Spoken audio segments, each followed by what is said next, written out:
Misia mazava fandarana fikaron'ny onjam-peo radio fahazavana iarahana manototosa amin'ny FJKM Ilany Vato missionnaire. Misia mazava fandarana ho fanontara-tsaina atakaran'ny olona ny marina ara-tsoratra masina. Misia mazava arahinao eto amin'ny radio fahazavana.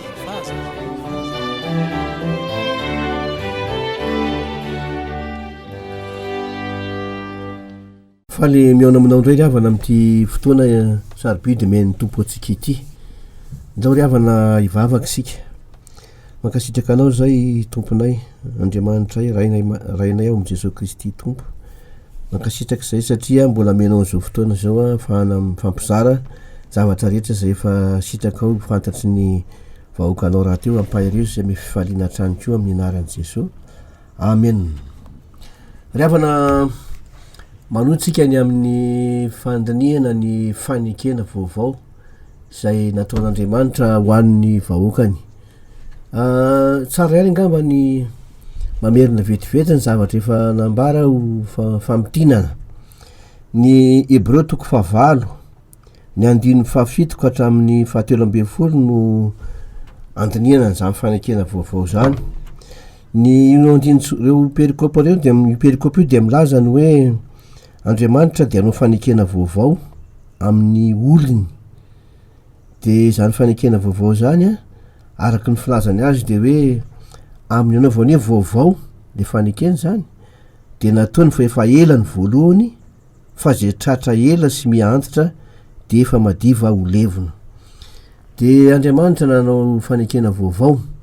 indray zany satria Andriamanitra dia mahatoky ary tsy zavatra efa nekeny dia irosony raha teo. Ka eo ampandiniana le votoatin'le fanekena vaovao tsika zay ambaran'ny Hebreo 9:9 ka hatramin'ny 12 zany misy votoatiny telo mazava tsara. Ny voalohany dia ao anatin'izany fanekena vaovao zany no misy ny famelan-keloka sy ny tsy fahatserovana intsony ny fahotana. Zay zany ny zavatra ao anatin'le fanekena vaovao zay tsy hita tao amin'ny fanekena taloha zany, tsy misy fahatserovana intsony ny fahotana. Ny votoatin'ny faharoa dia ny hoe fampidirana ao anaty ny tenin'Andriamanitra amin'ny endriny rehetra. Ny tenin'Andriamanitra, ny sitrapon'Andriamanitra, ny lalàny, ny fitsipiny ampidirana ao anatiny ny olona fa tsy atao anaty vato fisaka fotsiny tsantsony. Tena samihafa zany ny fanekena taloha izay nivelan'ny olona no misy azy ary mitaky zavatra be dehibe, fa atao amin'ny fanekena vaovao koa zany mitovy ihany ny zavatra takena fa ataon'Andriamanitra ao anatin'ny olona izy ary omeny ny hery anatanterahana le zavatra takiny. Zay no ambaran'ny fanekena vaovao ary efa hitantsika tamin'ny farany teo zany. Fa anio kosa zany le votoatin'ny fahatelo dia ny hoe fahalalana na fahafantarana an'Andriamanitra. Andriamanitra mihitsy fa tsy ny teniny fotsiny na ny sitrapony fotsiny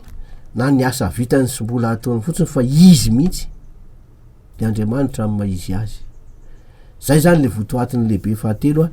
zay tsy hainy ny fanekena taloha natao zany satria ny olona raha teo koa izy ny ty soratra masiny ty hoe Andriamanitra ozy izy indro avy ny andro Jehovah zay anaovako fanekena vaovao amin'ny tany Israely sy ny tanaky Joda, nefa tsy araky ny nataoko tamin'ny razany tamin'ny andro ny tantanako azy nitondra azy nivoaka avy tany amin'ny tany Egipta, fa izy ireny tsy nitoetra tamin'ny fanekeko ary za kosa dia tsy nitandrina azy. Zany hoe misy lesoka taty amin'ny olona fa tsy tao amin'ny fanekena akory. Ny olona zay takina zavatra masina ary ambony be dia ny hevitr'Andriamanitra sy ny fanaony kanefa tsy manana hery anaovana lizy izy. Fa ny fanekena vaovao kosa zany dia zay mampiditra an'Andriamanitra mihitsy ao anatin'ny olona ka manjary mahafantatra an'Andriamanitra ny olona amin'izao fanekena vaovao zao. Ndao riavana irosoana avy hatrany mahalala an'Andriamanitra. Ny fanekena vaovao dia manana afaka manome an'izany fahalalан'Andriamanitra zany ary tena manana an'izany fahafahana mampafantatra an'Andriamanitra zany fa tsy ny teniny ihany na nataony ihany fa izy ny fahiziny. Tsy avy any, tsy avy amin'ny fampianarana ara-tsaina nefa zany na ny saina mandinika fotsiny ihany na avy amin'ny olona fa tena hevitr'Andriamanitra ary izy mihitsy ny manatanteraka azy avy ty fanekena vaovao ty no ahafahany manao an'izany. Zao no ambaran'ny Jaona 7:12 andininy 7 ary izao no fiainana mandrakizay de ny mahafantatra anao zay Andriamanitra tokana sady marina sy Jesosy Kristy izay efa nirainao. Le izy zany avy nitatsika am'zany zany fa le fiainana mandrakizay zay omen'Andriamanitra ny olona zay mbola tsy nomena tany amin'ny fanekena taloha fa omena kosa ty amin'ny fanekena vaovao de manana an'izay fahafahany zay hoe mahafantatra an'Andriamanitra. Ary zao no fiainana mandrakizay de ny mahafantatra anao zay Andriamanitra tokana sady marina sy Jesosy Kristy zay efa nirainao. Io zany ry havana tena zava-dehibe zany zay fanekena vaovao zay de lazainy ty sohatra masina io zany teo fa zay nandray an'le fiainana mandrakizay dia mahalala an'Andriamanitra. Anefa fahitatsika taloha zany fa ny fahazoana le fiainana mandrakizay de amin'ny lalan'ny fahateraham-baovao de zay lasa nateraky indray idiran'ny Kristy ao anaty de mahafantatra an'Andriamanitra arak'izay efa nieveran'ny tompo tokony hafantarana azy. Hoy ny Hebreo 4:9 eto zany ary samy tsy ampianatra ny namany sy ny ralahany avy izy na anao hoe mahalala ny Jehova fa samy ahalala avokoa izy rehetra hatramin'ny kely indrindra ka hatramin'ny lehibe indrindra. Zay no votoatin'le fanekena vaovao ary ahoana moa no afantarana an'izany de ozy ny Jaona 1:2 hoe ary ny aminareo matsy ny olona zany zay efa nandray an'i Kristy nandray ny fanahy masina ary ny aminareo de lay ositra niraisinareo taminy no mitoetra ao aminareo ka tsy mila ampianarin'olona ianareo fa satria ny ositra avy aminy no mampianatra anareo ny zavatra rehetra sady marina fa tsy laingy zany de tomoera ho aminy ianareo araky ny nampianarany anareo. Mazava ry havana fa io le ositra io zany zay avy amin'ny fanahy masina na ny fanahy masina mihitsy aza no ao de izy no manome an'izany fahafantarana an'Andriamanitra amin'ny mahandriamanitra azy zany. Zao mantsy ry havana ny fahalalan'ny saina sy ny fahatsapan'ny olona amin'ny maha-olona azy de azo avy amin'ny vavahady-tsaina zay etsehany zava-misy reo vavahady-tsaina reo. Vavahady-tsaina zany zao ohatra hoe ny maso, ny sofina, ny orona, ny lela, ny hoditra, misy anankidimy izy ireo de ireo zany etsehany zava-misy manodidina eo, hitan'ny maso reny sofina na oroana na tsapain'ny lela na tonga eo amin'ny hoditra koa zany de zay no lasa mahafantatra le saina, fahalalan'ny saina sy fahatsapany. Fa tsy zay zany le fahalalan'Andriamanitra kosa fa ny fahalalan'Andriamanitra kosa ry havana de fahalalan'ny fanahy zany hoe araky le soratra masina teo avy amin'ny ositra avy amin'ny fanahy masina zany zay etsehany lalan'ny fanahinaina. Efa niresahana le lalan'ny fanahinaina tany aloha fa averiko kely izy sao de manjary adino fa zao le fanahinaina zany le fanahy masina zay niraisina rehefa mibebaka ny olona ka nanaiky an'i Kristy de napiditra azy ao anaty manaiky idirany raha teo araky ny Apokalipsy 7:20 raha misy miain'ny feo ka mamoa varavarana de hiditra ao aminy ary izy amiko de idiran'i Kristy zany le olona de io ao anatintsika ao lasa velona zany le fanahy velona mitoetra ao anatintsika ka le lalan'ny fanahinaina tsy inona akory fa lalàna fahavelomana satria ry havana ny velona rehetra de manana an'izay lalan'ny fahavelomana zay. Ohatra zao ny fotoboasary anankiray maniry ao an-tsaha dia mamoa voatsara ho azy izy fa tsy bakona na tenenina na zay anaovantsika azy eo na karavasina na tambatambazana fa mamoa voasary ho azy izy a zay le lalan'ny fahavelomany. Marina fa hoe miady manodidiny tsika de manisy zezika mba atsara kokoa ny vokatra, fa nanao an'izany azy tsika rehefa mbola maty le fotoboasary tsy misy lalan'ny fahavelomana ao anatiny a de tsy mamoa izy na araky nefa tenin'ny tomporahateo hoe ao ialanenina amin'io de kapany azy amin'ny manaraka rehefa tsy mamokatra, fa le lalan'ny fahavelomana mihitsy no mahatonga an'le fotoboaloboka mamokatra. Hafa ndray ohatra anakay indray meko anareo ohatra hoe raha mbola olona velona salama tsara ianao a de tsaroanao hoe amin'ny fotoana anankiray hoe nony ianao na mangetahety ianao satria velona ianao de misy an'izay lalan'ny fahavelomana zay miteny nony ianao zany, mangetahety ianao zany. Fa raha bakeon'ny olona ianao hoe ndana mihinan-kanina fanaoana ndana mazovana de satria ianao zay a asa na marary na mbola tsy manana an'le fiainana mihitsy, fa zay zany lalan'ny fahavelomana izy no mitondra. Ka ny fahalalàn'Andriamanitra zany ry havana dia etsehan'lay de avy amin'ny ositra de ny fanahy masina zay etsehan'le lalan'ny fanahanaina satria manana ny lalàna fahavelomana io fanahy masina io, de io no mitarika le olona velona le fanahy velona anatona an'Andriamanitra sy afantatra an'Andriamanitra, indrindrindrindra ahafantatra an'Andriamanitra. Ny mety olana angamba tsy angamba fa tena zay a, ny mety olana de izao tena mitodika feno any amin'Andriamanitra ve ny fon'lay olona. Rehefa vadivadika amin'ny baiboly de avana ny atao hoe fo araky ny testamenta vaovao a de tsy milaza loatra ny lay tova lehibe ao anatin'ny vatantsika ao hoe midobodoboka iny le fo zany, fa le fo zany rehefa miavadibadika amin'ny baiboly mahita an'ireo andinitsohatra masina samihafa de hita hoe feo amin'ny fieritreretana le izy a, saina le izy a, fihetsepo le izy a, safidy le izy, conscience saina, fihetsepo, safidy. De zao zany tena mitodika any amin'Andriamanitra feno ve mba ho eny tsara le lalan'ny fananana zay mitarika ny feo amin'ny fihetretan'le olona, ny sainy, ny fietsepony, ny safidiny indrindrindrindra, sa mbola feno zavatra hafa na olo-kafa na foto-kevitra hafa fa arakaraky zay ao anatin'le olona no mitarika azy a andeha arak'izay tandrifiny reny zany. De reny zany lasa mety misakana tsy andrenesana ny fitarian'le lalan'ny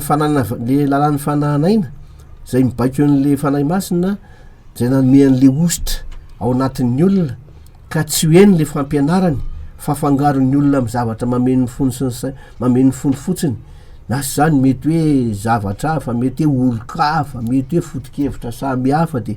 reny lasa mibaiko azy de manjary tsy hitan'le tena fampianarana avy amin'ny fanahy masina. Izany le hoe ositra resantsika eto zany le havana zay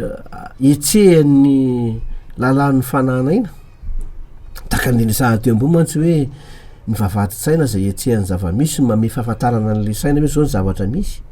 fa eto kosa zany le ositra kosa zay etsehan'le lalan'ny fanahanaina mampafantatsika hoe zao ny tian'Andriamanitra atao am'izao oro zao, am'izao fotoana zao, amin'ny zavatra mitrango io, zao ny tenin'Andriamanitra homeny anao, de tena eninao anatinao mihitsy zany zay le ataontsika hoe fanambarana na fampisehoana avy amin'ny fanahy masina, révélation hoy ny teny frantsay, fanambarana na fampisehoana avy amin'ny fanahy masina. De rehefa mahazo an'izay le fanambarana sy fampisehoana avy amin'ny fanahy masina zay zany ny olona zay nampianarin'lay ositra nietsehan'lay lalan'ny fanahanaina, de eo izy zany araky le teny nosoatan'ny Jaonina apôstôly tao de hoe tsy mila ampianarin'ny olona intsony izy. Averiko vakiny soatra masina teo a, hoy izy hoe ary ny aminareo de lay ositra nyraisinareo taminy no mitoetra ao aminareo ka tsy mila ampianarin'ny olona ianareo, fa satria ny ositra avy aminy no mampianatra anareo ny zavatra rehetra, sady mariny zany fa tsy lainga de tomoera ao aminy ianareo araka ny nampianaranareo, tomoera ao aminy, zany hoe io le miteneniko teo hoe mitodika feno any amin'andriamanitra ao am' jesosy kristy ve ny fony le olona ka afaka mitoetra tsara ao am'izany izy a de ao anatin'izay fepetra zay no ahafahan'lay ositra mampianatra sy manome ny zavatra momba an'andriamanitra ny asan'andriamanitra fa indrindra ahalala an'andriamanitra ilay olona noho n'izay asan'izay fanahy masina zay.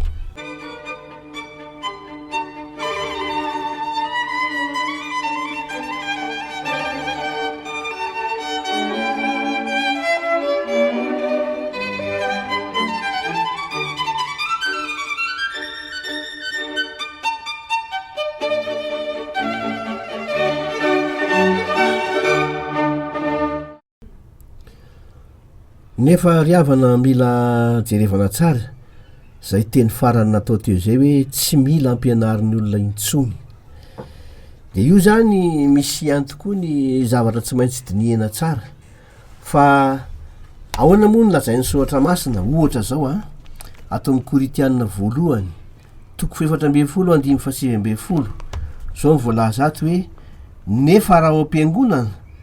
de aleoko manao teny 5 fantatry ny saiko mba ampianariko ny sasany koa toy izay anao teny ray alina amin'ny fiteny tsy fantatra mba ampianariko aika zany le olona koa ka zany mampianatra ny apôstôly Paoly zany io resany io mampianatra zany ary manendry olona Andriamanitra ampianatra nefa tatsika ohatra naraka ny filazany Jaona teo hoe tsy mila ampianarin'ny olona intsony.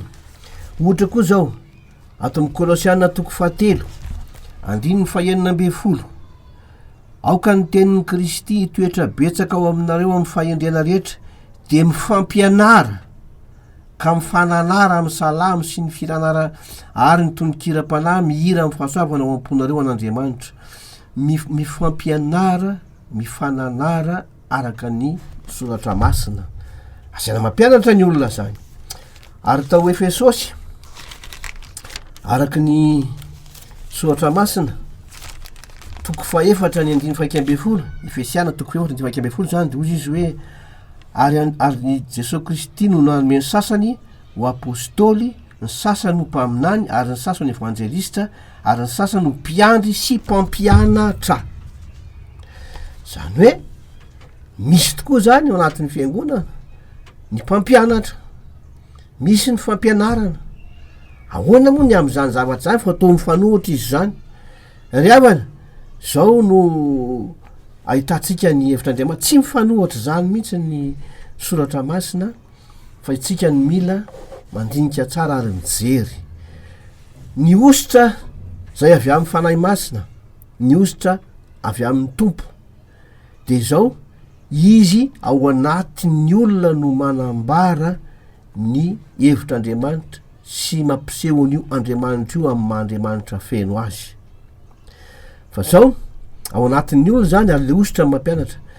fa ny fampianarana ataon'ny soratra masina ataon'ny olona kosa zay omen'Andriamanitra fa andraikitra ny am'izany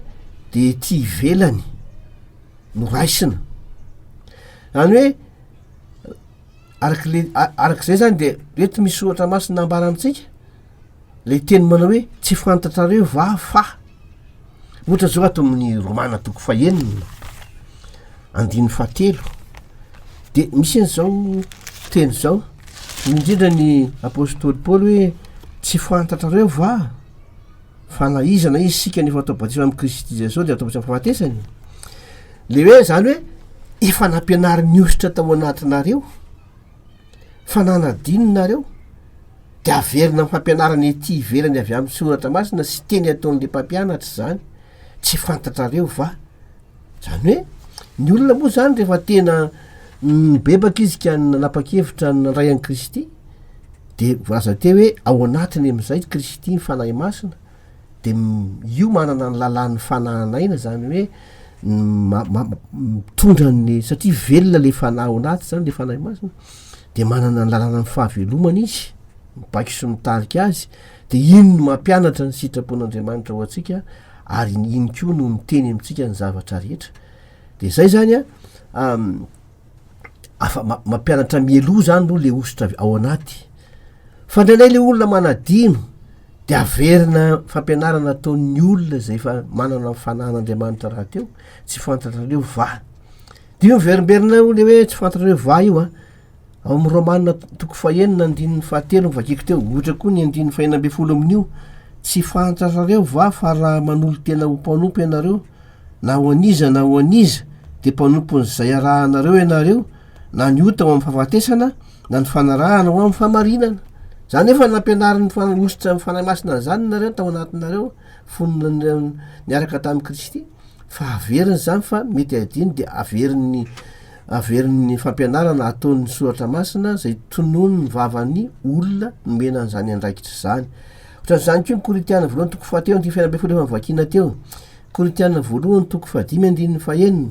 Jakoba toko faefatra andininy faefatra de zay daholo misy an'izay le hoe mamery teny ety ivelany zany ny mpampianatra fa mpampianatra koa tsy manana teny hafa fa zay fa nambaran'le ositra ao anatiny ihany a iny ihany nolazainy zay efa nolazainy ositra tao anaty ihany no averin'ny soratra masina ety ivelany famerenany ety ivelany ihany no ataon'ny soratra masina fa ny fototra ny amin'ny hevitr'Andriamanitra sy ny fampisehoanan'Andriamanitra amin'ny maizy azy de lay ao anaty lay nataon'ny ositra tsy misolon'le ositra kory zany ny soratra masina fa mamerina fotsiny ihany zay efa nampianaran'le ositra ka zany zavatra fampianarana ataon'le ositra zany efa nambaraterian'ny mbony a fa amin'ny alalan'lay lalan'ny fahavelomana de fahaveloman'lay fanahy ao anaty a de atao hoe lalan'ny fanahanaina zay ry havana ka izao tsy maintsy noho izany de misy fepetra tsy maintsy avaozina kosa nefa ny saina ka miverina ao amin'Andriamanitra mba atonga an'le lalan'ny fanahanaina afaka tena maneho ny hevitr'Andriamanitra fa ndraindray sakana n'lay sain'ny olona mbola tsy no avaozina le izy zao nambaran'ny romanina toko folo amby folo andininy faharoa ary aza manaraka mifanaony zao tontolo zao fa miova ny fanavaozana ny saina amanittaranareo ny sitrapon'Andriamanitra de zay tsara sady akasitrahana no marina ao anatin'ny fanavaozana ny saina miova amin'ny fivana ny fanavaozana ny saina no mantarana le sitrapon'Andriamanitra raisina avy amin'le ositra zay etsehany lalan'ny fanahana iny fa raha tsy manako avoazina ny saina fa analaka amin'ny fanao taloha ihany a de tsy tafavoaka zao anefa no mahatonga an'le hoe fanavaozana ny saina le andininy voalohany amin'ny romanina toko folo amby folo io no fepetra mahatonga an'le saina ho vaovao de ny hoe koa am'izany mankataka aminareo ary rahalahy noho ny famindrampon'Andriamanitra mba atolotrareo ny tenanareo ho fanatitra velona masina sitrak'Andriamanitra de fampimpanamy atanareo zany hoe ny fanolora-tena anaiky ny sitrapon'Andriamanitra zany hoe manohitra ny fisainan'ny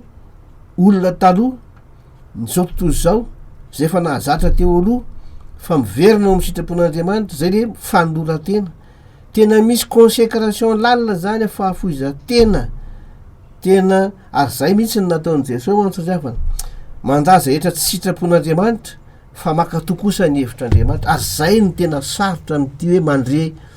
ny fampianaran'le ositra ty satria ny olona tsy mety mandaha-tena mbola manaraka mifanaon'ny sitrapon'ny olona taloha ihany zay efa nahazatra azy nefa de hoe efa manaiky anaraka ny tompo ka le manaraka ny tompo mantsy a mety tsy ho ampy zany fa tsy maintsy mandalo fahateraham-baovao aloha zay vao manaraka ny tompo fa tsy tonga de hoe anaraka ny tompo nefa tsy mety akory ombona amin'ny hazo fijaliana ka tsy hay tsy tatateraka le fandoran-tena de manjary tsy re le fampianaran'le ositra ary matetika aza ny olona de mieritreritra fa zay zavatra tonga roatsainy fotriny am'izao vokatra lay saina mbola tsy niova de heveriny fahevitr'Andriamanitra zany ary misy olona tena lasa fanatikany am'zany a olona manahirana mihitsy na miresaka aminy azy eritreriny na fisainana hafa fotsiny aza fa tsy sitrapon'Andriamanitra fa ny sitrapon'Andriamanitra tsy maintsy amariny ny soratra masina averiko a lay ositra ao anatiny mampianatra fa ny soratra masina de mamerina zany ety ivelany ka zay rehetra tsy mifanaraka amin'ny soratra masina zany a de tsy fampianaran'le ositra kory fa fandraisen-dahatra le olona sy heritseriny fotsiny tany mba tanteraka an'izay ra tsy maintsy mandalo mifanavaozana miova mifanavaozana ny saina izy ary mifanavaozana ny saina dia ao arinany ny fandavatena ny fanolora-tena ho an'ny tompo le tena zany tsy milaza vatana loatra fa ny fiainana ray manontolo mihitsy le fo ny fandresantsika teo a ino nomenany tompo mahireza ry havana tompo ale ombanareo mandrakariva amen. Misia mazava fandarana vokarin'ny onjam-peo radio fahazavana iarahana manototosa amin'ny FJKM Ilan Vato missionnaire. Misia mazava fandarana ho fanotaran-tsaina atakaran'ny olona ny marina ara-tsoratra masina. Misia mazava arahinao eto amin'ny radio fahazavana.